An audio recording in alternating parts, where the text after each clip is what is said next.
Hey everyone, and welcome back to Chapters Unfolded. That's good to be back. It is good to be back. Okay.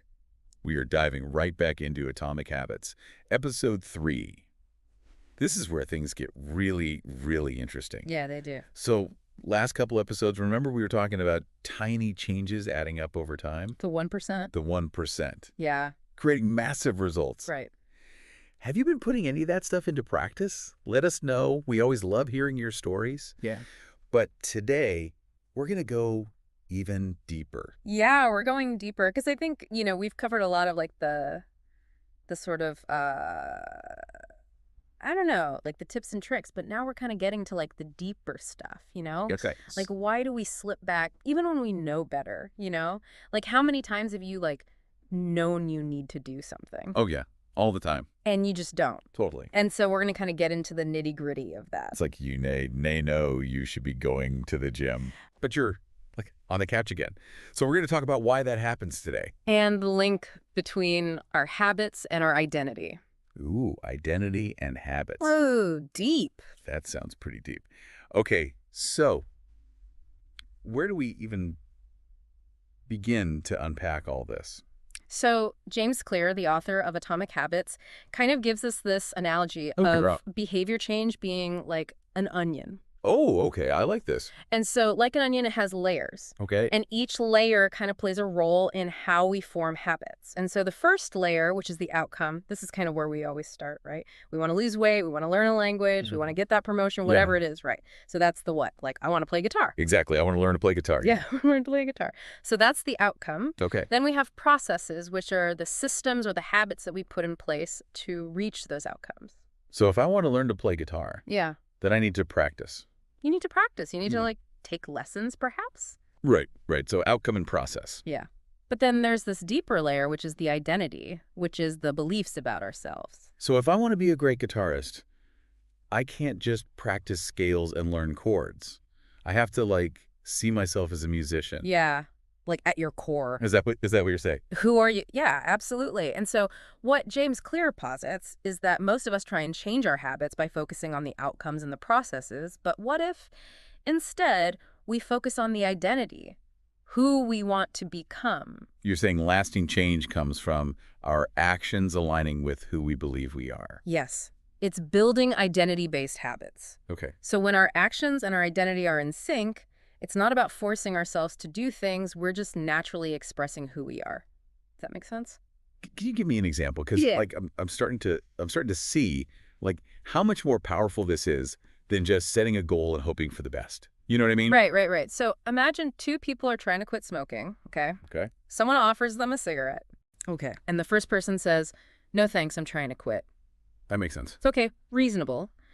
But if you look closely, that person still identifies as a smoker who's trying to be something else. Okay. So they haven't changed their core belief about themselves yet. Okay. Now imagine the second person says, "No thanks, I'm not a smoker." Whoa. That is a different like vibe. It's subtle, but it means something totally different. Yeah, like it's just a tiny shift in language. Right. But it reflects a completely different mindset. Yeah. So they no longer see themselves as a smoker. They've changed their identity. Okay, so instead of trying to force myself to change, I need to change the belief driving the action. Yeah. This is pretty mind-blowing. But how do we actually change our identity? Like, it's such a big concept. How do we even, like, what? It is. But if we think back to the onion, it all starts with this. Our habits are the way we embody our identity. Okay. They are the evidence we give to ourselves and the world Okay. about who we believe we are. So, like, every time I hit snooze, instead of going for that run, Right. I'm, like, basically saying, I'm not a runner. Right. But if I, like, practice guitar, Yes. then I'm, like, musician? Yeah. Is that... That's a great way to put it. Our habits are constantly casting votes for the kind of person we are. I like that. Casting votes. Yeah. Okay. And what's interesting is if you look at the etymology of the word identity, Uh-huh. it comes from the Latin identidem, which means repeatedly. So our identity is our repeated beingness. That's deep. Yeah.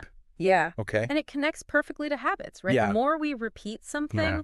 the stronger the evidence becomes. Okay. And the more that aspect of our identity solidifies. So if I want to be a writer, Yeah. but I haven't written anything in months, Right. that's like, Not a great look. Yeah. Not very good evidence. No, you're not casting votes for the writer. Even though I, like, have dreams of publishing a book someday. Right. It's not adding up. But the good news is we can shift that evidence by changing our actions. So it's a two-step process. Okay, I'm all ears. So first you have to decide who you want to be. Like, what are your values? What kind of person do you want to be in the world? And then the second step is to prove it to yourself with small wins. So, like, if I want to be a writer, I shouldn't focus on, like, finishing the entire book. I should just, like, write one page every day. Yeah, like small, tiny actions. Okay. So that's step one, defining the identity. Step two, proving it to yourself. Okay. So as you consistently show up and write that page or whatever it is for you, you're not just working on a book. Right. You're casting votes for your new identity. Each page becomes evidence that reinforces the belief that you are a writer. It's like each action is a brick in the foundation of who we are. Yeah. And as those small wins accumulate, your self-image starts to shift. Ooh. You start to see yourself as the type of person who does those things. Who is that person you desire to be? And that's where real change happens. That's where it's at. It's not willpower. It's not forcing yourself to do things you hate. It's about becoming the type of person who just does those things. Yes. Because that's an expression of who they are. Yes. That makes so much sense. It all comes back to that, aligning your actions with your desired identity. And this leads us to a really crucial point about how this all works. But I think it's time we take a short break. Oh, okay. And come back to that. So before the break, we were talking about how powerful it can be to shift our focus from outcomes to identity when we're trying to change our habits. Right.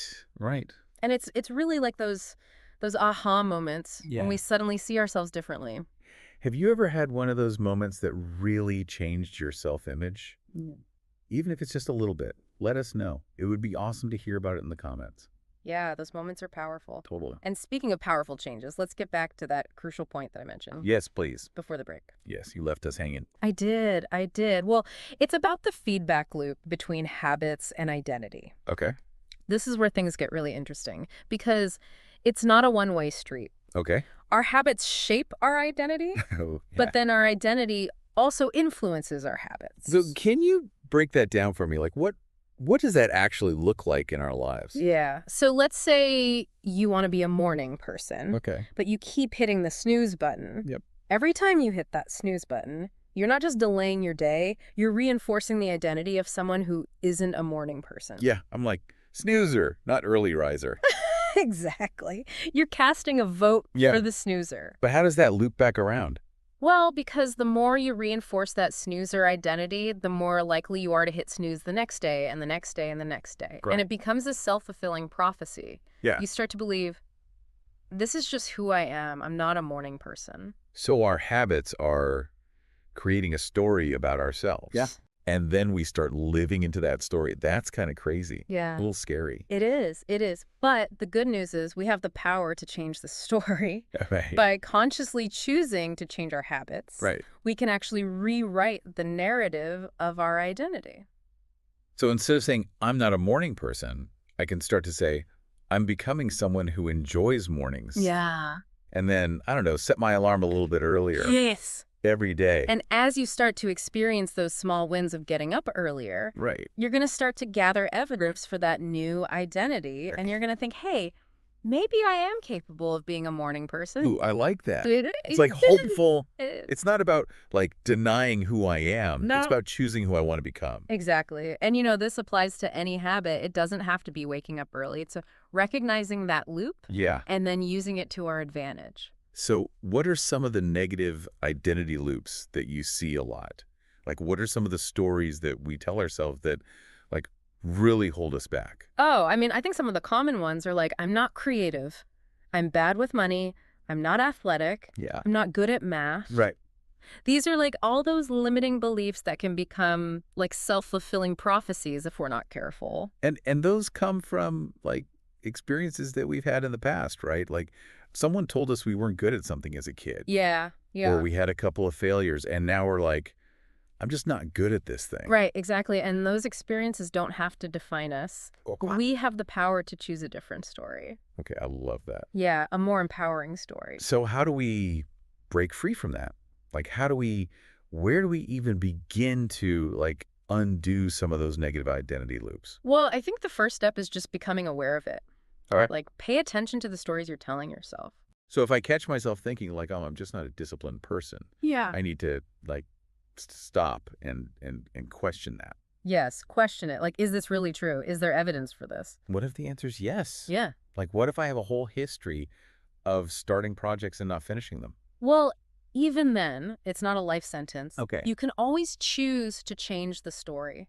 Oh, You can choose to focus on the times that you did follow through, Okay. on the times you were disciplined, on those small wins. So, like, challenge the evidence a little bit. Yeah, challenge the evidence. And look for evidence that supports the identity that I want to create. Exactly. And then start taking actions that align with that new identity. So, like, if I want to be more disciplined, Yeah. I can start by just committing to, like, 15 minutes Yes. of focused work every day. Yes, 15 minutes. That's it. Okay. And as you start to experience success with those small actions, Yeah. you're going to gather evidence for that new identity. It's like we're building a case for who we want to become.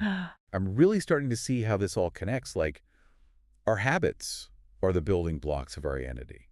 And by consciously choosing them, we can, like, shape who we are. Yeah, it's so powerful. It's pretty empowering. It is. But I do want to mention, changing your identity isn't about becoming somebody totally different. Right. It's about identifying the qualities that you admire, the values that you want to embody, Okay. and then shifting your actions to align with that. So it's more of an evolution. Yeah, evolution, not a revolution. Building on what's already there, but, like, shaping it into something new. Yeah, making it better, making it more aligned with who you want to be. This has been so insightful. Like, I feel like I have a whole new toolkit for creating change in my life. I know, me too. But before we get too carried away with all this self-transformation, Right. I think we need a quick break. Cool. Don't go anywhere, folks. We'll be right back to wrap up this whole identity-based habits conversation with some final takeaways and maybe even a challenge for you.